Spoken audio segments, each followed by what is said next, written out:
Sassoon हॉस्पिटलच्या डॉक्टरांना आता जिल्हा कोर्ट आणि मुंबईच्या हायकोर्टाची पायरी न चढता विविध प्रकारच्या खटल्यांची साक्ष देता येणार आहे।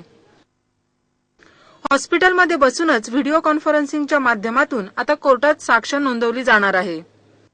एखाद्या घटनेनंतर वैद्यकीय अधिकाऱ्यांमार्फत आरोपींची तपासणी केली जाते। त्या तपासणीचा अहवाल पोलीस रेकॉर्डवर नोंदवला जातो। बहुतेक वेळा खुनाचा प्रयत्न, मारहाण, बलात्कारासारख्या खटल्यांमध्ये आरोपींना कडक शिक्षा ठोठावण्यासाठी वैद्यकीय अहवालच फायदेशीर ठरतो। म्हणजे संबंधित अधिकाऱ्यांची साक्षच अधिक महत्त्वाची ठरते। वेळप्रसंगी या साक्षीमुळे सर्व खटल्याला कलाटणी सुद्धा मिळते। ससून सारख्या सरकारी हॉस्पिटलच्या डॉक्टरना जिल्हा कोर्टासह हायकोर्टात समन्स बजावून बोलावण्यात येतं।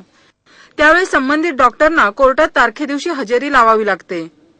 परिणामी तातडीच्या पेशंटवरील उपचारासाठी तज्ञ नसल्याचा फटका पेशंट आणि हॉस्पिटल प्रशासनाला बसतो। कोर्टात जाण्या-येण्यात खर्च होणारा वेळ वाचावा यासाठी व्हिडिओ कॉन्फरन्सिंगची सुविधा ससून हॉस्पिटलच्या वैद्यकीय अधीक्षकांच्या कार्यालयात बसवण्यात आली आहे।